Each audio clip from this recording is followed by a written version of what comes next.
Hey guys, what's up? It's me, Miko Aldave, mga minamahal kong kababayan, at kayo, nagbabalik na naman tayo para nang sagay magkakaroon tayo ng talakayan at balitaktakan. Ngayon, pag-uusapan natin, malakas pa ba ang makinarya ngayon ng mga pro-Duterte o nauungusan na ito ng administrasyon ngayon? Halina't, samahan niyo ako na pag-usapan ang ganitong talakayan at balitaktakan in 3, 2, 1.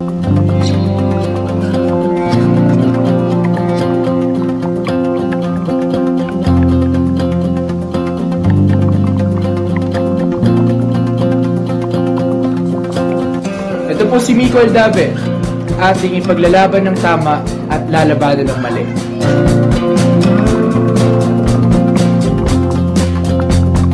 Alam niyo mga kababayan na nung lumabas sa survey last month, February 2025, lumabas doon na pinapakita dito na 36% ang naniniwala sa mga Marcos o dito sa mga administrasyon. Naniniwala sila sa potensyal at kakayahan ng ating presidente ngayon. Ngayon, unfortunately, makikita natin dito na 18% lamang ang nagsasabi na sila ay pro-Duterte. Ito po ay base sa survey. At alam mo ninyo, masasabi natin dito na ano kaya ang naging reason. Kung mapapansin natin, nagsimula lahat ng ito noong confidential funds. Dito nagsimula ang lamat sa relasyon ng Marcos at Duterte. Alam mo naman natin, parang isang pinggan lang yan na kapag nabasag, mahirap nang mabuo. Ganyan po ang nangyari sa politika natin ngayon. Kaya masasabi natin ngayon na dumami ang pro-Marcos. Bakit kaya? Kung mapapansin natin dito na yung confidential fund, sinasabi din ng presidente na labas daw sila doon.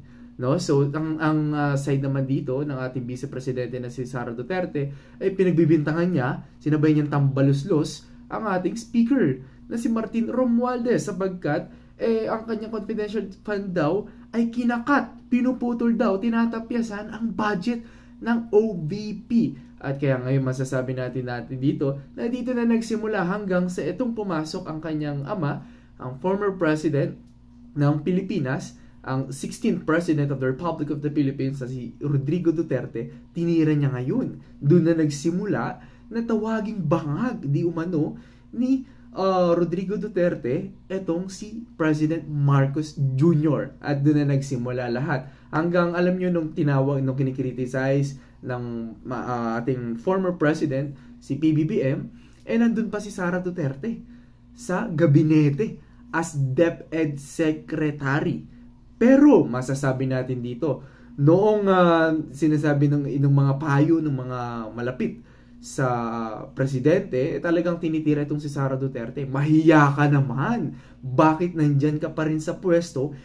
Etong ama mo, tinitira ang ating presidente at umaattend ka pa sa maisug rally na kung saan tinitira nila ang administrasyon. At masasabi natin dito na pinapakita nila dito at dito na rin nanggaling yung parang hindi pinansin ni First Lady, si Vice President Sara Duterte. So okay pa si PBBM at si Sara Duterte. Talagang nagbeso pa nga sila eh. So nangyari na yon, and then nagkaroon ng interview kay Katunying. Sinabi ni First Lady doon na kumbaga parang she crossed the line. Di umano yung sinabi niya na parang ang nangyari parang mahiya ka naman, Vice Presidente. Nandiyan ka pa rin sa posisyon mo. Nandiyan ka pa rin sa gabinete ng aking asawa. Yun ang sinabi ng yun ibig sabihin ng ating First Lady. At nung nangyari yun, naglabas ng press statement itong si Sara Duterte na sinasabi niya na hindi nakakapekto sa kanyang mandato ang emosyon ng First Lady ng Pilipinas, ang asawa ng ating presidente. At alam nyo, doon na nagsimula hanggang sa hindi na umattend ng SONA etong si Sara Duterte. At sinabi niya di umano na siya daw ang papalit kay President Marcos. So parang may hidden threat. Hanggang sa nagsimula na, nadagdagan na lalo at lumaki na ang gulo hanggang sa masasabi natin dito na tuloy-tuloy na ang patutsada ng pamilya Duterte. Pumasok na rin dito si Pulong Duterte, si Baste Duterte na tinitira ang ating presidente. At alam nyo, dito na pumasok si President Marcos Jr. Dito na siya nagsalita. Okay? So in short, ang daming mga problema ng bansa pero nagtalo sila doon. So ang nakita natin dito na natapyasan na ang relasyon nilang dalawa. Alam naman natin ang ating Pangulo ay tahimik. Ang dami nagsasabi na, bakit naman napaka-smooth mo? Bakit hindi ka marunong magalit? Yan, tuloy na abuso ka. Kaya ngayon masasabi natin, nung nagkatuloy-tuloy na yun, pumasok na ang kampanya, nagkaroon o nabuo ang 12 alyansa na tumatakbo ngayon sa mga pagkasenado. Masasabi natin dito na nagsimula na tirahin ng ating Pangulo ang ating former president. So ngayon ang analysis natin dito, bakit naging 36% ang lumabas sa datos na pro-Marcos? Sapagkat siguro pagpalagay natin maraming mga Pilipino ang naniniwala na hindi dapat talaga ang mga Pinoy hindi dapat nagpapaka-stress sa mga politiko. Baliktad nga Dapat ang mga politiko ang nagpapaka-stress sa taong bayan para resolbahin ang problema ng kinabukasan ng taong bayan. Kaya ngayon masasabi natin dito, yan ang nakakalungkot.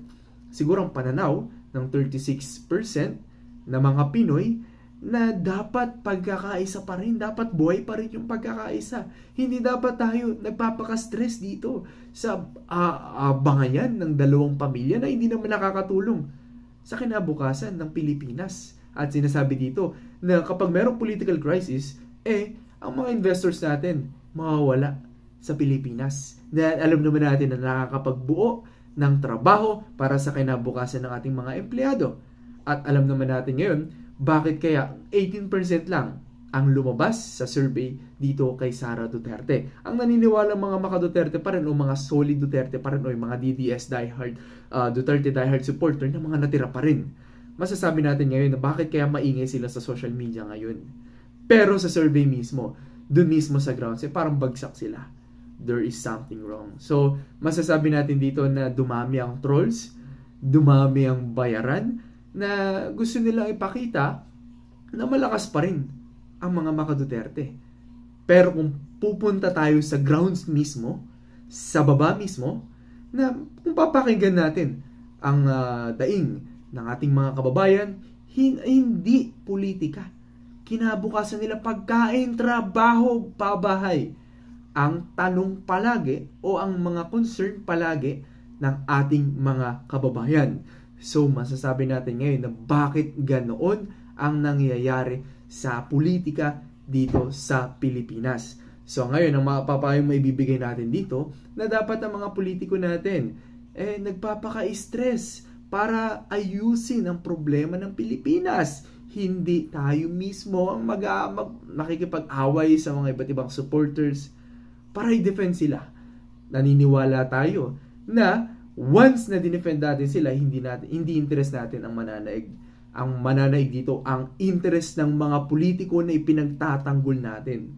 Dapat nangyayari ngayon, sila mismo ang gumagawa ng solusyon para resolbahin ang problema ng Pilipinas. So ngayon, masasabi natin sana, kung magkakaayos, mas maganda. Sana isipin nila na kinabukasan ng bansa ang nakasalalay dito. Kawawa ang naiipit dito ang taong bayan. Kung may mangyari man sa dalawang pamilya na yan, Pilipinas ang kawawa. Maraming salamat po sa mga nakinig. At kapag may mga reaction o opinion kayo dito sa ating talakan at balitaktakan, maaari lamang kayo na mag-send ng, maaari lamang kayo mag-comment dyan sa baba. So ngayon, nandito po tayo kay Rover Vlogs. At maraming salamat po sa mga sumuporta. May God bless you abundantly.